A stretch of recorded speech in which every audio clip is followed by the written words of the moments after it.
Melek. Sen kim oluyorsun da çocuklarımı benden kaçırıyorsun ha? Ya sen kimsin?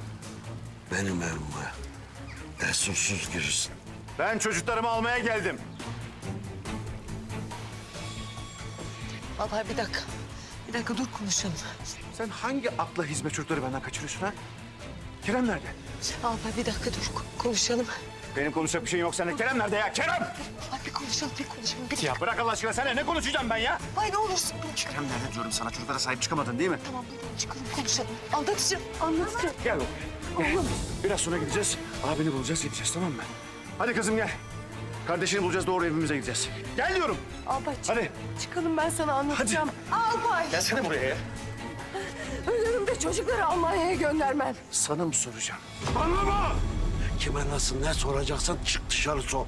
Bu evde daha fazla bağırma.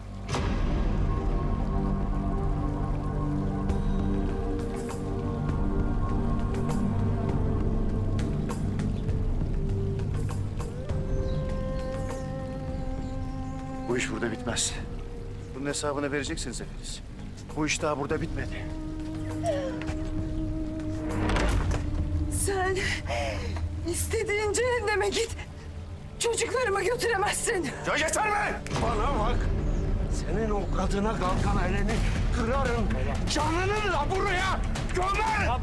Baba! Sen de çekil önümden Allah'ım. Bak! Beni de etme burada. Bırak çocuğu. Ya ne bırakacağım çocuğum? Bırak çocuğu. Çocuk benim. Al Melek. Defne. Defne. Bana bak. Ben deli adamımdır, beni delilendirme ha. Seni bu kapının eşiğine sererim şimdi. Çık dışarı. Sen deliysen ben de deliyim. Anladın mı? Çocuğumu ver bana. Lan çocuğumu arayacağım. Bana bak Melek. Bir daha geleceğim. Kerem'i de alacağım. Kerem'i de alacağım. Çık dışarı.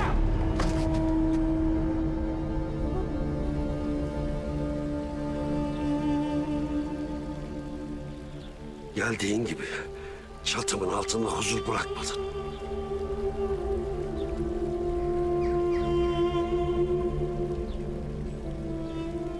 Var mı lan böyle dava?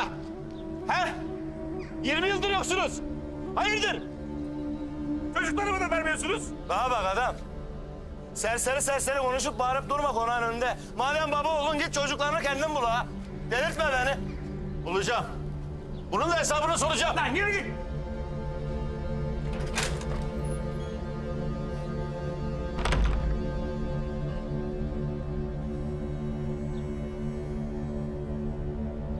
Neredesin lan sen? Neredesin?